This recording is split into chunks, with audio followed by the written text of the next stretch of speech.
kami ucapkan terima kasih kepada seluruh peserta yang sudah meluangkan waktu untuk hadir mengikuti webinar kita pada sore hari ini dengan tema pemutakhiran data pemilih berkelanjutan dan program GoVote.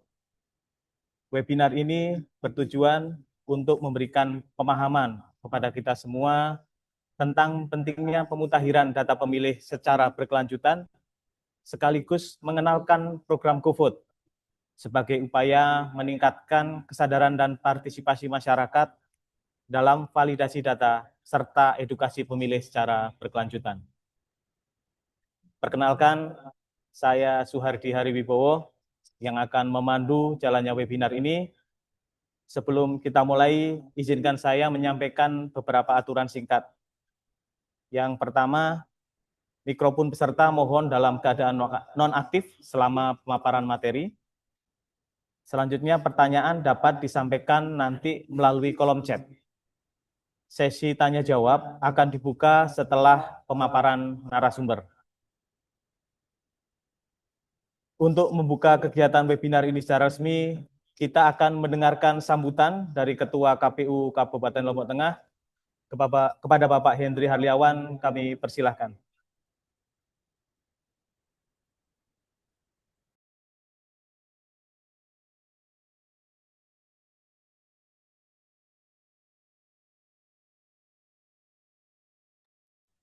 Cek,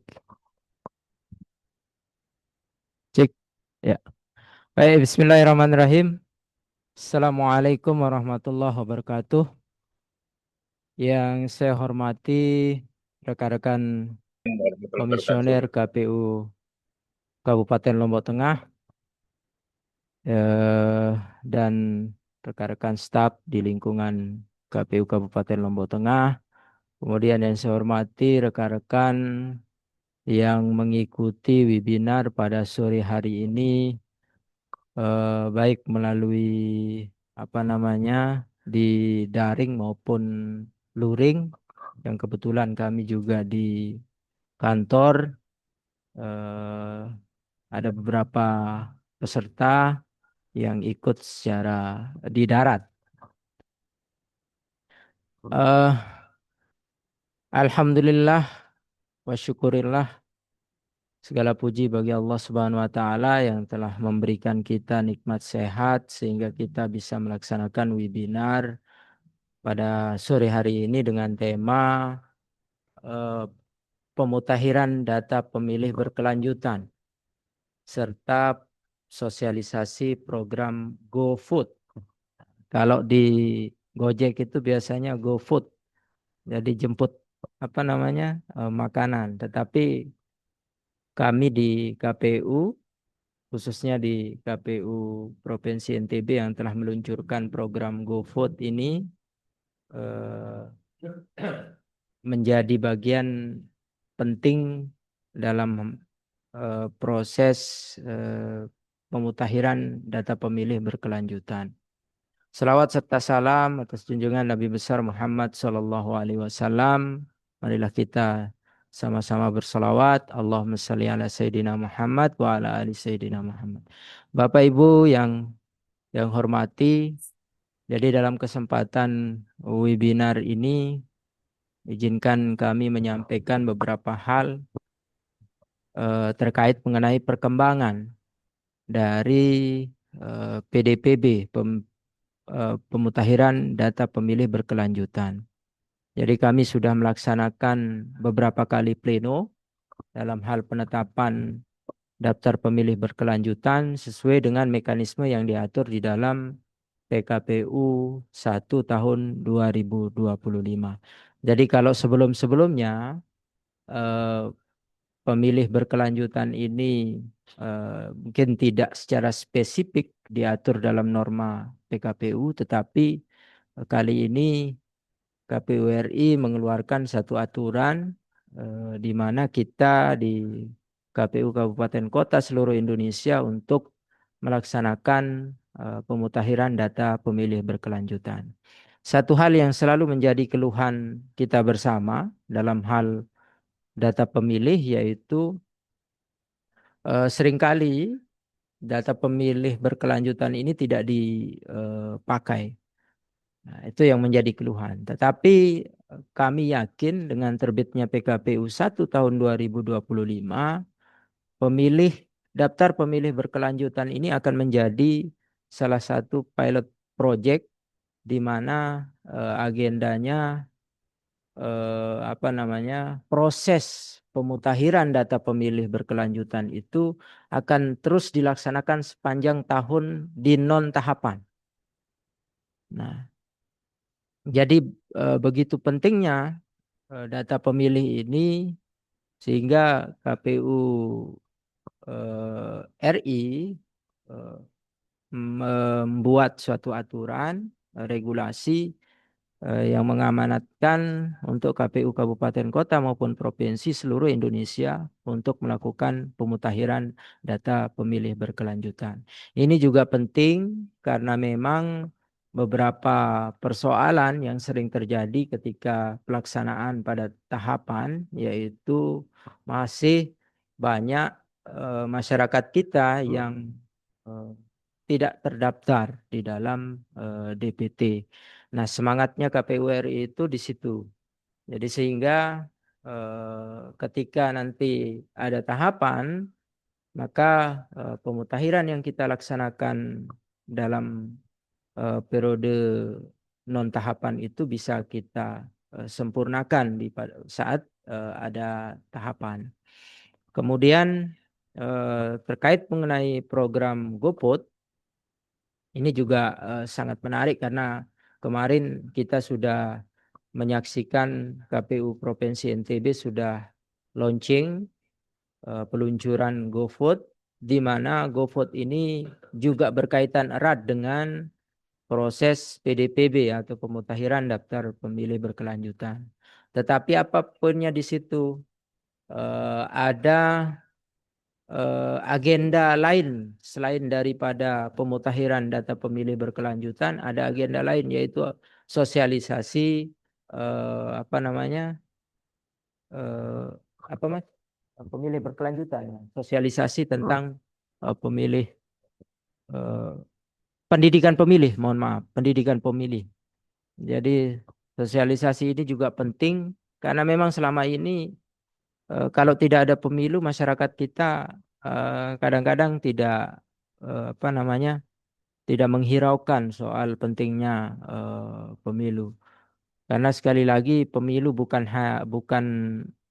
event 5 tahunan, tetapi pemilu adalah proses dan ini menjadi penting dalam rangka legitimasi dalam hal pemilihan pemimpin di seluruh Indonesia. Kurang lebihnya Bapak Ibu sekalian nanti akan disambung dengan beberapa materi. Yang pertama materi soal apa namanya pemilih berkelanjutan, kemudian pembekalan GoVote nanti akan disampaikan oleh Pak Kade Prendatin, Pak Rijal, kemudian GoVote itu akan disampaikan oleh Pak Kade Sosdiklih, Parmas dan SDM, Pak Ajis Muslim. Mungkin itu yang bisa saya sampaikan dalam kesempatan kali ini, Bapak Ibu sekalian. Jika ada hal yang kurang berkenan dalam penyampaian, mohon dimaafkan karena memang keterbatasan kita. Meskipun apa namanya lewat Zoom, insya Allah kami berkeyakinan bahwa rekan-rekan akan mengikuti dengan baik. Demikian yang bisa saya sampaikan. Wallahul muwaffiq ila aqwamit thoriq. Wassalamualaikum warahmatullahi wabarakatuh. Waalaikumsalam Waalaikumsalam warahmatullahi warahmatullahi wabarakatuh. wabarakatuh. Terima kasih kami ucapkan kepada Bapak Ketua, Bapak Hendri Haliawan atas sambutan dan arahannya. Hadirin sekalian, pemutakhiran data pemilih berkelanjutan adalah salah satu kunci penting dalam mewujudkan pemilu yang berkualitas. Dengan adanya pemutakhiran data pemilih berkelanjutan akan menjaga keakuratan, kekomprehensifan, dan kemutakhiran data pemilih secara terus-menerus agar data pemilih untuk pemilu dan pemilihan berikutnya selalu valid sehingga menjamin hak pilih setiap warga negara, meningkatkan transparansi dan akuntabilitas, serta menghindari pemilih ganda atau fiktif. Selain itu, melalui program GoVote, kita ingin mengajak masyarakat berpartisipasi aktif dalam setiap proses demokrasi, baik dalam validasi data serta edukasi pemilih secara berkelanjutan. Selanjutnya kita langsung saja masuk ke sesi utama. Telah hadir bersama kita dua narasumber, yaitu yang pertama Bapak Kadif Rendatin, Bapak Rizal Sofian Pratama, yang akan menyampaikan materi mengenai pemutahiran data pemilih berkelanjutan, dan yang narasumber kedua, Bapak Kadif Sosdiklik Parmas dan SDM, Bapak Aziz Muslim, yang akan menyampaikan materi terkait program GoVote. Untuk yang pertama, kepada Bapak Rizal Sofian Pratama, waktu dan tempat kami persilakan.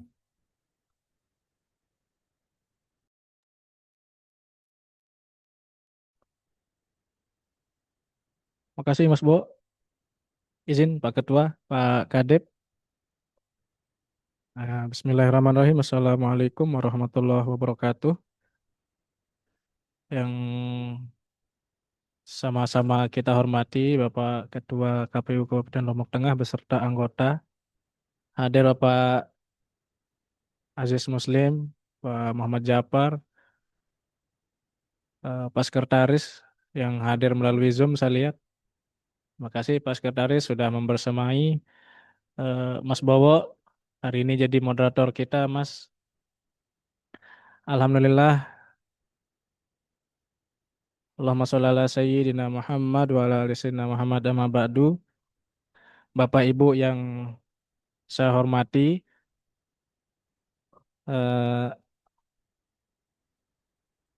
puji syukur kehadirat Allah Subhanahu wa taala pada sore hari ini kita bisa melaksanakan kegiatan webinar untuk eh, dua tema, yaitu pemutahiran data pemilih berkelanjutan dan eh, pem- pengenalan aplikasi GoVoting. Alhamdulillah untuk dua tema ini, terutama untuk tema pertama pemutahiran data pemilih berkelanjutan, kami di KPU Kabupaten Lombok Tengah untuk semester 1 dan 2 tahun ini sudah sama-sama kita selesaikan. Tadi sudah disampaikan oleh Pak Ketua dalam sambutannya, data terakhir kita untuk data pemilih di KPU Kabupaten Lombok Tengah.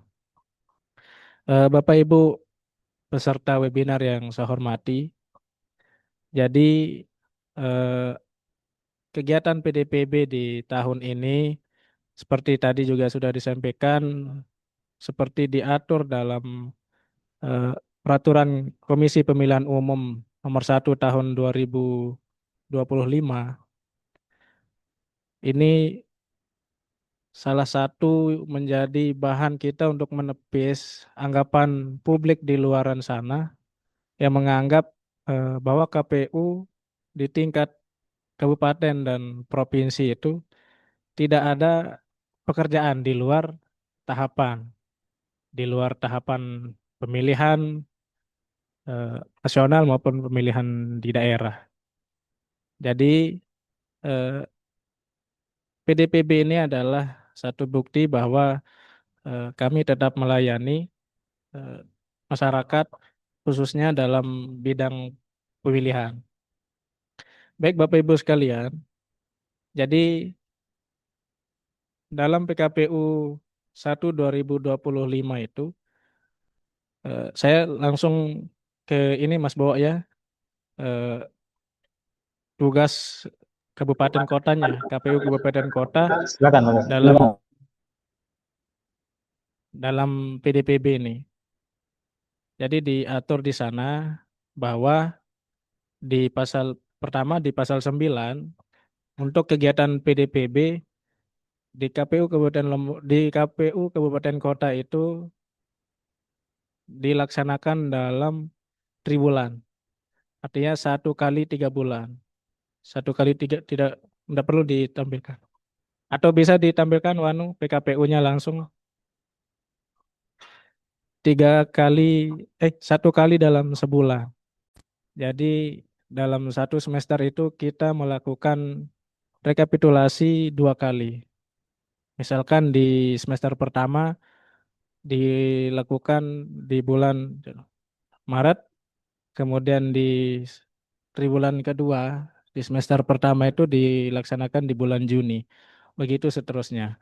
Nah, untuk kegiatan PDPB di KPU tingkat provinsinya itu dilaksanakan satu semester, artinya 1 kali dalam 6 bulan. Begitu juga dengan KPU dilaksanakan 1 kali 6 bulan juga. Nah, mungkin ini pesertanya banyak mantan ad hoc, Mas ya. Mungkin Bapak Ibu bukan mungkin lagi, pasti masih mengingat proses pencoklitan di tahapan pemilu. Jadi sama, bedanya hanya kita melakukan ini di luar tahapan dan prosesnya ada istilah coktas atau pencocokan terbatas. Kalau coklit itu jadi semua data yang kita terima dari KPU dari Kemendagri melalui KPU itu kita melakukan pencocokan dan penelitian terhadap data-data yang diterima. Nah, kemudian tugas-tugas KPU Kabupaten Lombok Tengah dalam PDPB ini dalam pasal 14, pertama kita melakukan pengolahan data yang diterima melalui KPU provinsi. Pengolahan data itu eh, memisahkan misalkan data kecamatan, data desa, dan seterusnya. Kemudian melakukan koordinasi. Koordinasi di sini kami melakukan koordinasi tentu bersama yang pertama itu Bawaslu tingkat kota, kemudian dengan instansi-instansi terkait, semisal Dukcapil, Dinas Dukcapil, kemudian eh, apa Kepolisian Republik Indonesia, kemudian Tentara Nasional Indonesia, eh, kemudian pemerintah di tingkat kecamatan atau sebutan lainnya, diteruskan sampai di pemerintah tingkat RT, RW atau sebutan lainnya. Nah, itu untuk memastikan data-data yang kami terima adalah sesuai. Nah, kemudian selanjutnya setelah kami melakukan hal-hal tadi, pengolahan data, koordinasi, seterusnya kita akan melakukan pemutakhiran. Nah, di saat proses pemutakhiran inilah kami melakukan yang coktas tadi, yang namanya coktas, pencocokan terbatas. Kenapa namanya pencocokan terbatas? Karena eh, tidak semua elemen data yang kami lakukan pencocokan. Misalnya, dalam satu periode kami menerima data dari KPU RI, kami diwajibkan untuk melakukan coktas di elemen data tidak memenuhi syarat. Misalkan data meninggal dunia. Nah, itu yang harus kami pastikan dengan cara tadi pertama koordinasi dulu.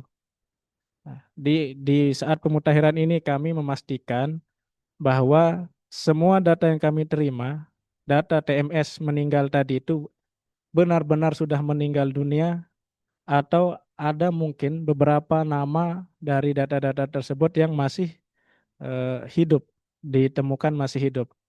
Nah, yang masih hidup ini tentu akan kami perlakukan mengaktifkan kembali di sistem Sidalih. Kemudian akan kami koordinasikan juga hasil coktas itu ke instansi yang sudah kami koordinasi tadi. Kalau untuk data meninggal, tentu kami akan melakukan koordinasi ke Dinas Dukcapil. Nah, kemudian apalagi yang TMS eh, tercatat sebagai anggota Polri misalkan. Kami melakukan koordinasi ke kepolisian, tentu kepolisian setingkat ke Polres untuk memastikan apabila kami menerima data-data dari KPU setingkat di atas kami itu terdaftar sebagai anggota aktif, itu harus kami pastikan juga. Jika ada nama yang masih yang ternyata tidak terdaftar di sana, itu juga sama. Kami akan mengaktifkan kembali di Sidali. Begitu juga selanjutnya dengan TNI dan lain-lain. Nah, selanjutnya setelah eh, pemutahiran yang kami biasa laksanakan dengan cara coktas itu, maka selanjutnya adalah melakukan rekapitulasi. Untuk tahun ini kita sudah melaksanakan 3 kali rekapitulasi. Jadi di triwulan 2, triwulan 3, dan terakhir kemarin beberapa hari yang lalu di triwulan keempat.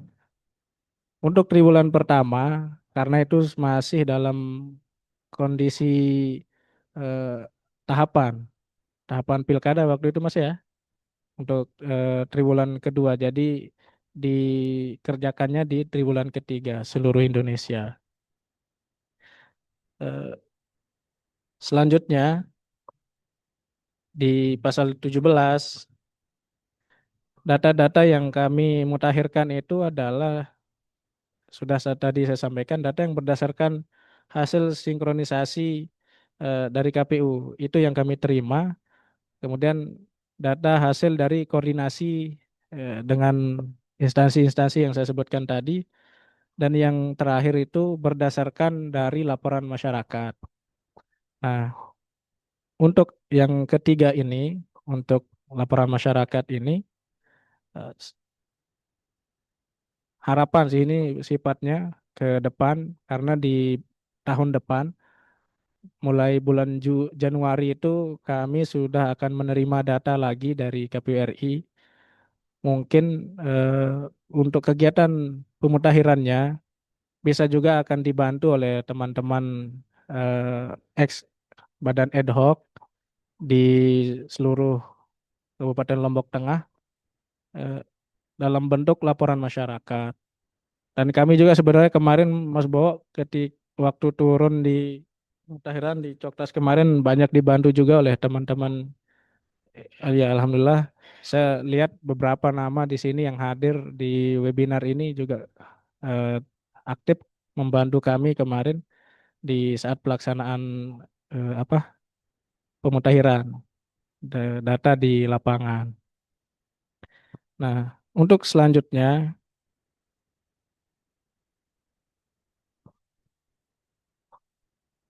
mungkin cukup dulu dari saya Mas Bowo. Nanti mungkin kita lebih explore di diskusi bersama teman-teman sekalian di sini. Nah, saya tambahkan sedikit karena agak nyambung dengan materi selanjutnya. Untuk laporan masyarakat itu nanti KPU provinsi sudah menyiapkan eh, apa nih program atau aplikasi GoPut itu. Nah, jadi laporan masyarakat bisa disampaikan melalui GoPut. Nanti untuk lebih jelasnya, lebih panjang lebar dijelaskan oleh Kadep pengampunya, Mas Bowo. Sekian dulu dari saya, Bapak Ibu semuanya. Wassalamualaikum warahmatullahi wabarakatuh.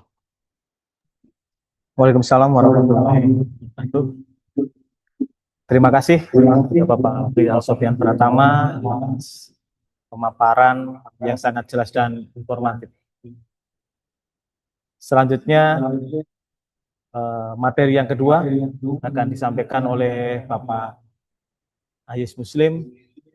Waktu dan tempat kami persilakan.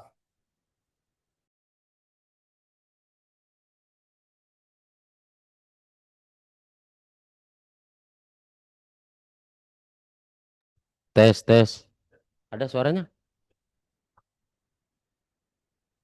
Assalamualaikum warahmatullahi wabarakatuh. Ya, Waalaikumsalam warahmatullahi ya. wabarakatuh. Waalaikumsalam warahmatullahi wabarakatuh.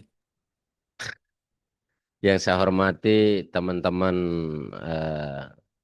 pimpinan ini jadi peserta juga di ruangan. Ada Syekh Japar, ada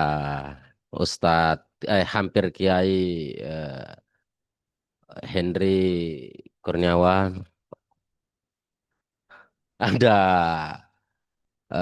Mi Alwin, ada Mas Bowo dan teman-teman staf, ada Pak Rijal yang selaku narasumber. Saya ini sekitar 2 menit lah ngisi atau 1 menit. Oh, yang saya hormati Bu Husna Bawaslu yang berkesempatan hadir. Ada mantan PPK ini, kalau saya absen satu persatu, alhamdulillah lumayan banyak yang hadir ini.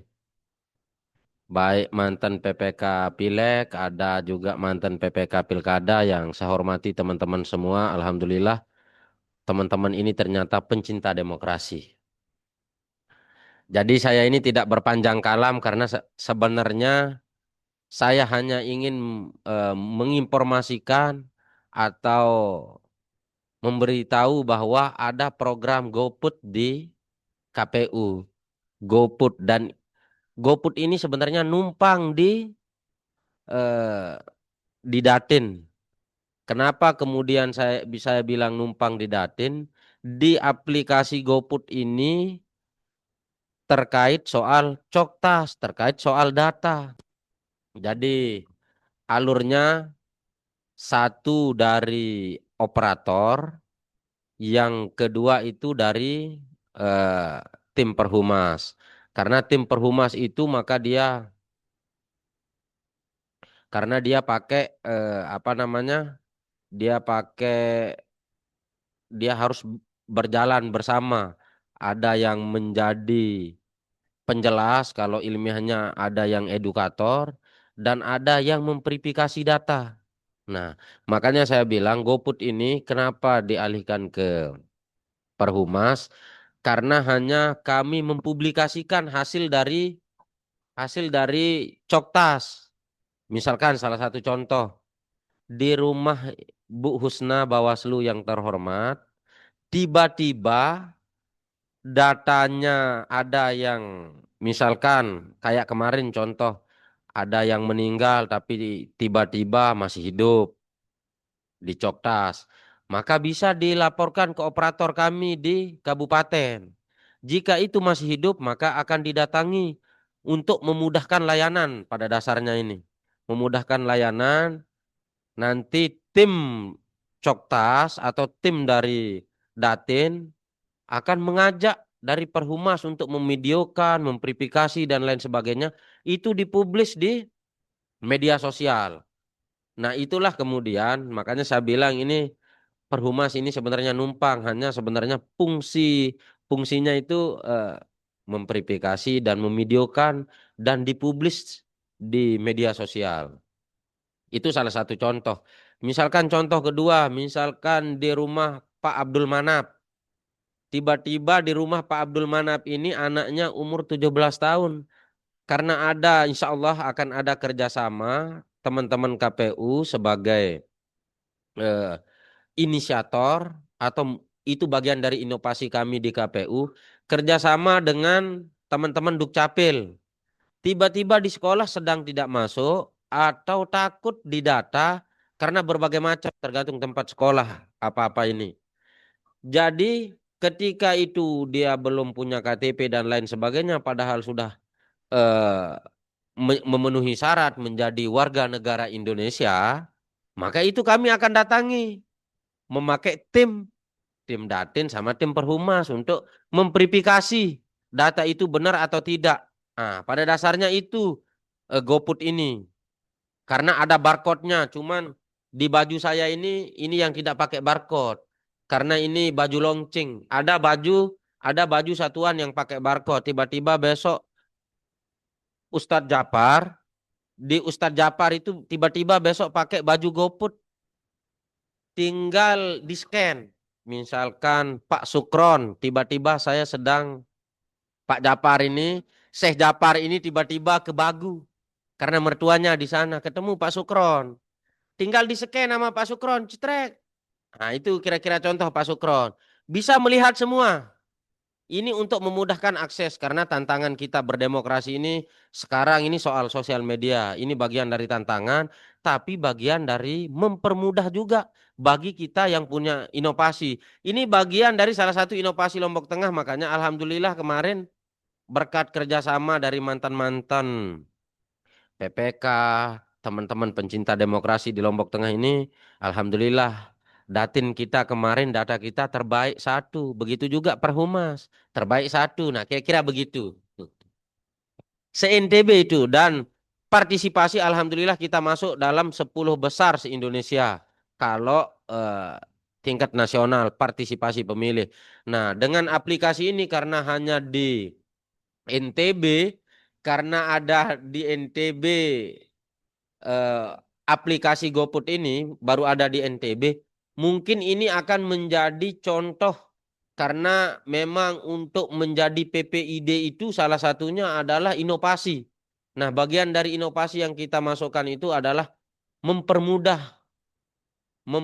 soal layanan.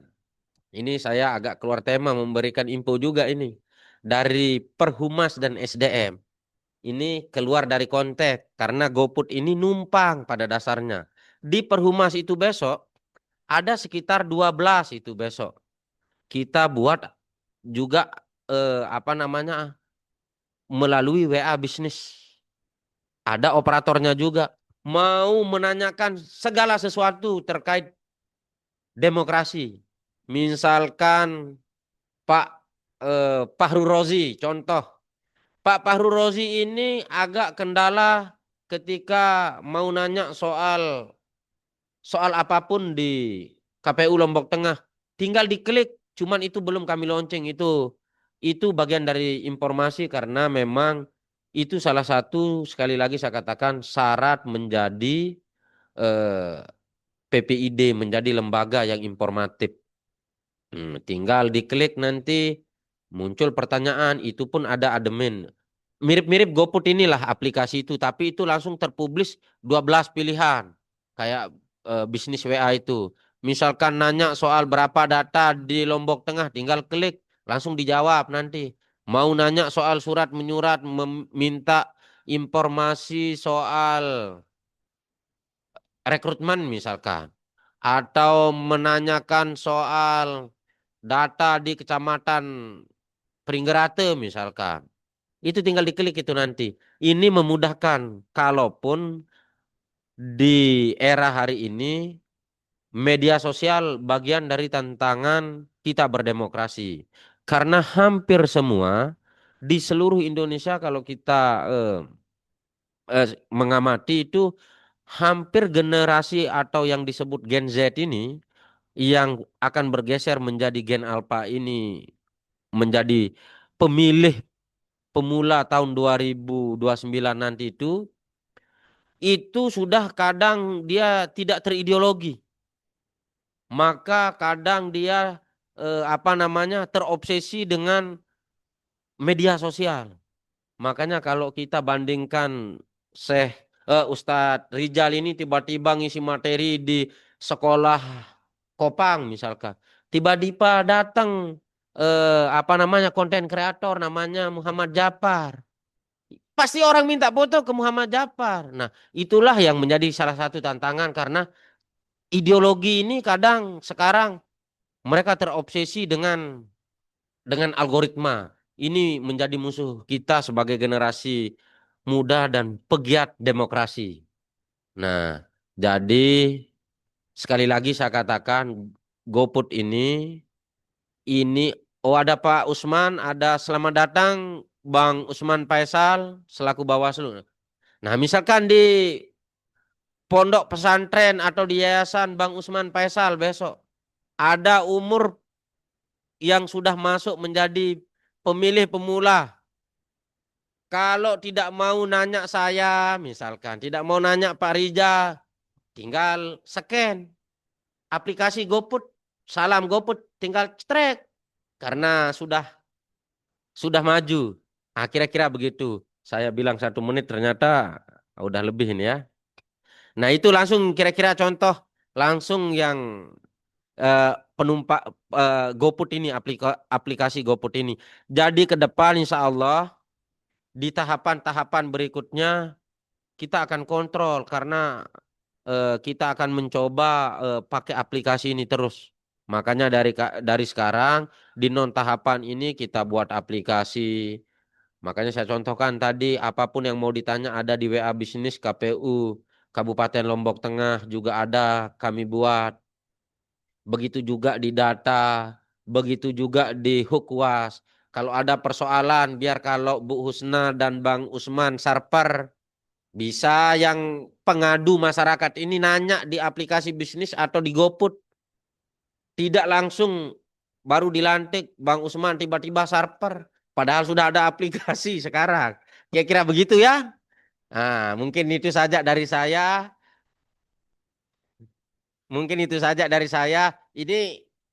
Ini tidak boleh terlalu serius Bang Usman dan Bu Husna. Tapi pada intinya ada poin. Tidak serius tapi bermanfaat, tidak serius tapi punya poin. Kira-kira begitu. Sekali lagi saya katakan, saya di Perhumas itu numpang soal Coktas ini terkait soal data. Nah, sebenarnya yang berhak ini Ustadz Rijal. Kira-kira begitu dari saya sudah contohkan dari Bu Husna, ada Pak Sukron, ada Bang Abdul Manaf, begitu juga sampai Pak Usman. Saudara Tanwir, misalkan kayak kemarin kalau ada aplikasi apapun, sekarang akan semakin mudah diakses karena kita pakai aplikasi. Begitu Pak Tanwir ya. Sekian dari saya. Assalamualaikum warahmatullahi wabarakatuh. Assalamualaikum warahmatullahi wabarakatuh. Terima kasih atas paparannya Pak narasumber yang kedua, Bapak Aziz Muslim. Selanjutnya kita masuk sesi tanya jawab ya. Di kolom chat ada yang bertanya? Silakan raise hand. Izin Mas Bowo. Oh, silakan Pak. Mohon diperkenalkan terus. Izin. Bertanya. Pertama dari Pak Sukron dulu ya, kami persilakan. Bismillahirrahmanirrahim. Assalamualaikum warahmatullahi wabarakatuh. Waalaikumsalam warahmatullahi wabarakatuh. Izin bertanya dari pemaparan 2 narasumber tadi, Mas Bowo, terkait dengan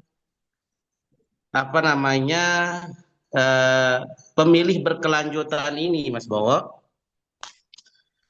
Dari Pak Rizal adanya terkait Coktas yang dapatkan dari KPU setingkatnya. Apakah basis itu hanya sebagai acuan untuk mendata atau Coktas terbatas kepada masyarakat yang diberikan oleh data dari KPU provinsi atau KPU pusat? Karena kita temukan flashback ke pemilihan yang kemarin, banyak data-data secara de facto dan secara de jure tidak benar. Secara de facto dia tinggal di kampung A, tetapi secara de jure datanya ada di kampung B. Mohon penjelasannya, Bapak narasumber. Terima kasih. Assalamualaikum warahmatullahi wabarakatuh. Izin Pak Sukron, mungkin di poinnya banyak data yang dilakukan Coktas itu tidak sesuai antara de jure dan de facto-nya, nggih? Siap Mas Bowo. Jadi nanti pendekatan KPU itu bagaimana, mungkin itu izin Pak narasumber, kami persilakan kepada Pak Rizal untuk menjawab. Kami persilakan langsung. Terima kasih Pak Sukron Al-Ayyubi. Jadi selalu pendekatan kita dalam melaksanakan PDPB. Tadi di awal sudah saya sampaikan, proses pemutahiran data berkelanjutan ini sama persis dengan proses pelaksanaan coklat di waktu pemilu atau di pemilihan.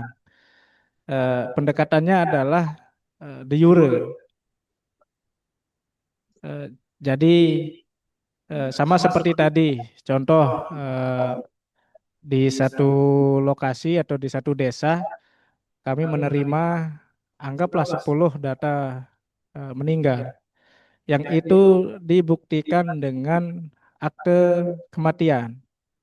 Nah, itu yang kami turun coktas di lapangan untuk memastikan bahwa 10 nama itu benar-benar sudah meninggal dunia atau ada dari 10 itu mungkin 1 atau 2 orang yang masih hidup. Tetap pendekatannya adalah pendekatan de jure. Iya, de jure. Tetapi jika ada kasus ditemukan ada yang masih hidup, itu kami isikan surat pernyataan disertai dengan foto yang bersangkutan, kemudian itu kami rekap untuk dijadikan data untuk bahan koordinasi dengan dinas yang terkait, dalam hal ini dinas Dukcapil. Terus perlakuan di Sidalihnya sendiri kita aktifkan kembali menjadi pemilih aktif. Begitu mungkin Pak Sukron. Oke, terima kasih Bapak narasumber. Bagaimana Pak Sukron?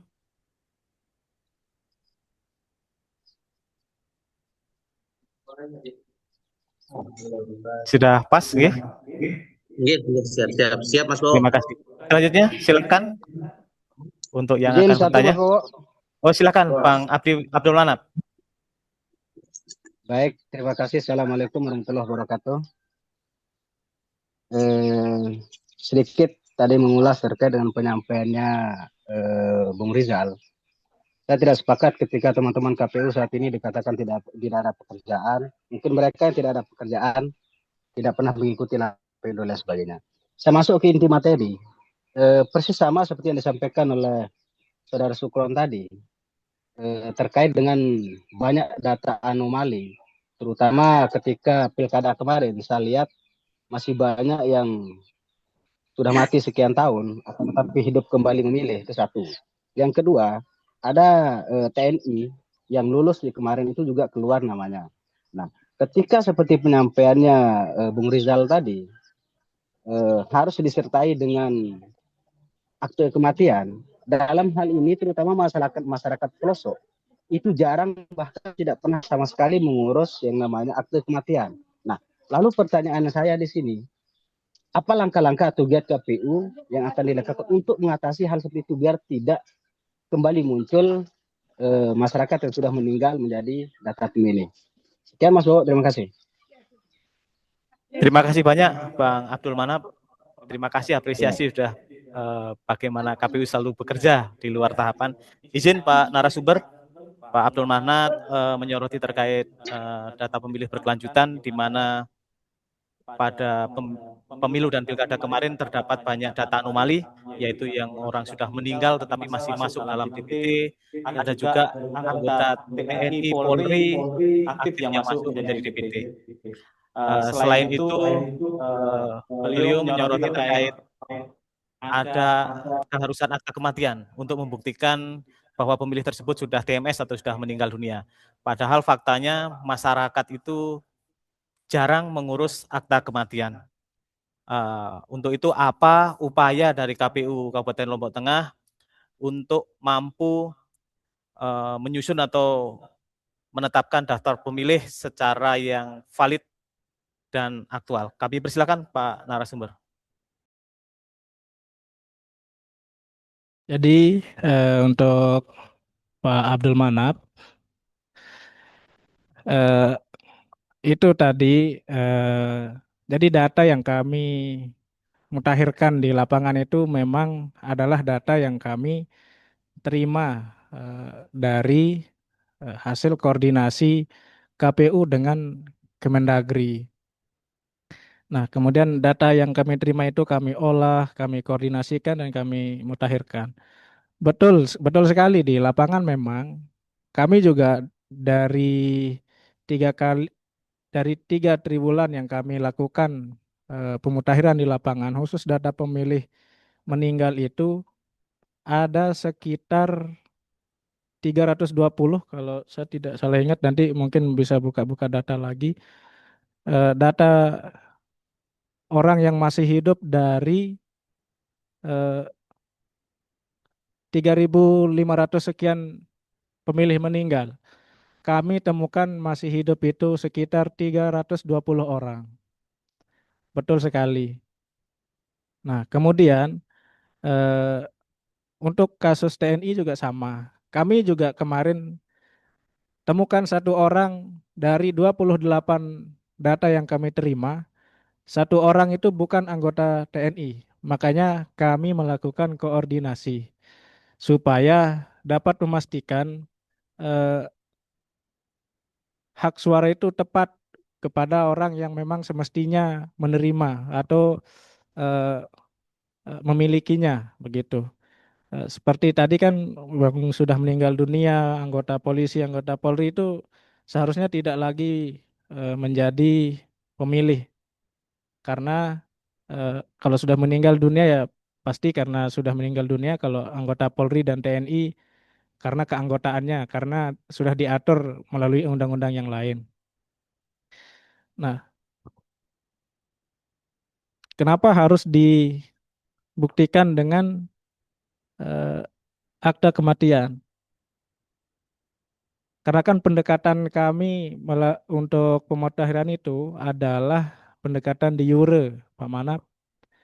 Jadi tidak bisa kami kecuali memang di aturannya itu pendekatannya adalah de jure dan de facto. Tapi selalu yang menjadi pembuktian memang adalah de jure, pembuktian secara tertulis. Nah, sebenarnya betul sekali juga tadi yang disampaikan, karena banyak sekali masyarakat kita, terutama yang di pelosok-pelosok itu, bahkan tidak begitu menyadari atau mungkin bisa dikatakan cuek dengan eh, harus adanya akte kematian. Tapi memang itu sudah menjadi pendekatan kita dalam ini. Tapi ada langkah-langkah memang untuk kita mengurangi angka-angka yang itu, untuk meminimalisirnya. Bisa melewati laporan masyarakat, keterlibatan masyarakat juga kan penting juga di sini. Ya, misalkan Pak Abdul Manap, tetangganya ada yang meninggal, bisa melaporkan ke kantor di sini, bisa juga tadi melalui GoPut. Jadi GoPut itu juga kan fungsinya untuk itu, untuk kami menerima laporan masyarakat terkait pemilihan, terkait data pemilih yang meninggal dunia, kemudian yang akan berusia 17 tahun, kemudian yang TNI Polri bisa dilaporkan lewat sana. Masyarakat juga bisa menjadi mitra KPU untuk mengedukasi pentingnya dokumen-dokumen tersebut di di kehidupan kita lah, terutama di kehidupan demokrasi. Terus selanjutnya nanti untuk data meninggal dunia terutama bisa dibuktikan dengan surat keterangan dari kepala desa itu cukup sebenarnya. Tapi mungkin tadi kesadaran masyarakat kita yang masih kurang. Nah, itu juga menjadi tugas kita bersama, KPU bersama masyarakat, untuk kita saling mengingatkan, saling menyadarkan ke masyarakat yang masih belum peduli dengan hal-hal seperti itu. Saya rasa itu, Mas Bo, Pak Manap. Baik, terima kasih Pak Rizal. Mungkin ada penanya yang lain? Mungkin izin dari Bawaslu, Ibu Husna Izin atau Pak. Oke, Mas Bowo. kami persilahkan Ibu Eh, Husnawati. Oke, terima kasih. Assalamualaikum warahmatullahi wabarakatuh. Langsung Waalaikumsalam saja ya Mas ya. warahmatullahi wabarakatuh. Mungkin Oke, kalau silakan dari Bu. saya harapan gitu ya, harapan terhadap apa namanya terobosan yang dilakukan oleh KPU ini untuk lebih memperbaiki lagi data pemilih. Harapannya semoga tidak hanya sebatas seremoni, dalam artian tadi dijelaskan, misalnya kalau ada yang belum didata, kemudian didatangi rumahnya, difoto segala macam, tetapi harus ada final solutionnya gitu loh. Artinya ada penyelesaian akhir di lembaga yang terkait, misalnya kayak ke Dukcapil gitu. Artinya apa yang menjadi pekerjaan yang sudah dilakukan oleh teman-teman di KPU itu kemudian ada penyelesaian akhirnya di Dukcapil, sehingga tidak muncul lagi persoalan-persoalan kayak kemarin gitu. Muncul lagi orang yang sudah meninggal tapi masih hidup, atau orang yang hidup dianggap meninggal, segala macam itu. Jadi itu harapannya supaya data pemilih kita jauh lebih baik ke depannya. Mungkin itu Mas Bowo. Terima kasih. Assalamualaikum warahmatullahi wabarakatuh. Terima kasih Ibu Usnawati atas sarannya yang luar biasa. Memang sebagai penyelenggara tidak dapat berjalan sendiri, penting untuk berkolaborasi, bekerja sama dengan instansi terkait, khususnya izin menginformasikan dalam setiap tahapan pemutaran data pemilih berkelanjutan, selain dengan Bawaslu, kami juga aktif berkoordinasi dan berkomunikasi dengan dinas terkait, dalam hal ini Dinas Dukcapil.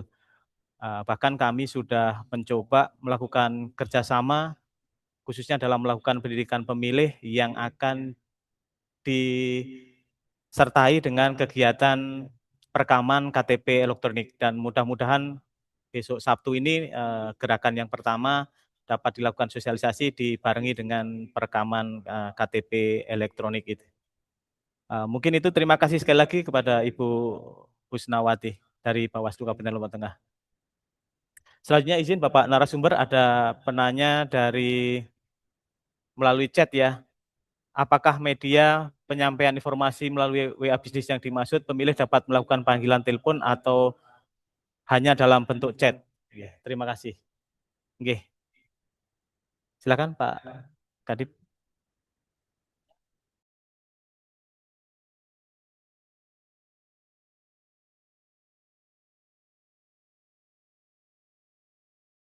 Belum aktif izin. Jadi untuk layanan via WhatsApp bisnis itu hanya pelayanan melalui chat. Tapi itu belum kita ini Mas Wo ya, belum kita launching. Mungkin di tahun depan kita akan launching itu. Itu masih kita ini. Tapi barangnya sudah jadi, tinggal di launching. Sudah. Oke, terima kasih Pak narasumber. Ya, dengan Mas Abdur ya. Memang untuk WA chat bisnis ini masih akan kami kembangkan lebih lanjut, masih dalam progres developing, belum dapat kami share lebih lanjut. Tetapi melalui GoFood dapat dipastikan bahwa program tersebut sudah berjalan. Oke. Mungkin itu, ada pertanyaan lain? Kami persilahkan. Dua penanya lagi ya. Kalau ada, kami persilahkan 2 penanya lagi. Oh, silahkan. Satu lagi dari Bang Abdul Manap, terkait dengan pendataan pemilih berkelanjutan. Apakah dilakukan menyeluruh se-Lombok Tengah atau hanya sampel? Kami persilakan lagi Pak Kadif Redatin untuk menjawab. Terima kasih Pak Abdul Manap. Jadi kegiatan PDPB itu tentu saja kami lakukan di seluruh Kabupaten Lombok Tengah, asalkan ada datanya.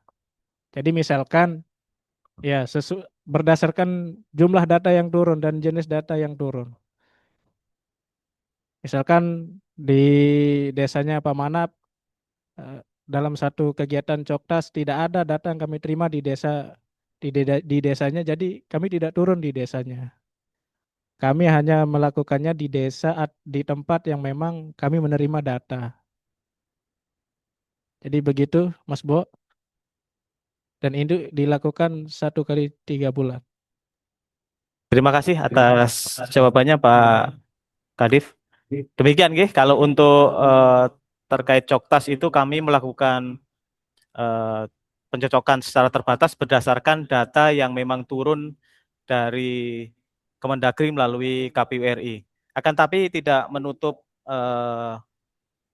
peluang bagi masyarakat untuk memberikan laporan kepada kami untuk dapat kami tindak lanjuti. Izin, sudah saya rasa sudah cukup nggih untuk sesi pertanyaan karena sudah jam 5:30 ini. Izin. Tidak terasa kita sudah berada di penghujung acara dari webinar hari ini. Kita dapat mengambil beberapa poin penting. Yang pertama, pentingnya pemutahiran data pemilih yang dilakukan secara berkelanjutan. Yang kedua, yaitu program GoVote sebagai ajakan bersama untuk meningkatkan partisipasi pemilih di dalam validasi data dan edukasi pemilih secara berkelanjutan. Yang terakhir adalah peran aktif masyarakat sangat dibutuhkan dalam mensukseskan pemilu yang demokratis. Kami mengucapkan terima kasih kepada narasumber, seluruh panitia, dan seluruh peserta webinar yang telah berpartisipasi aktif pada sore hari ini. Saya selaku moderator memohon maaf apabila selama memandu acara terdapat kekurangan. Akhir kata, wassalamualaikum warahmatullahi wabarakatuh. Sampai jumpa di kegiatan selanjutnya dalam demokrasi. Assalamualaikum warahmatullahi wabarakatuh. Izin sebelum live untuk foto bersama nggih. Posisi KPU melayani seperti biasa. Buka kamera semua nggih izin. Nanti saya hitung. Mohon Pak Yoga, silakan lalu dam Pak Usman izin.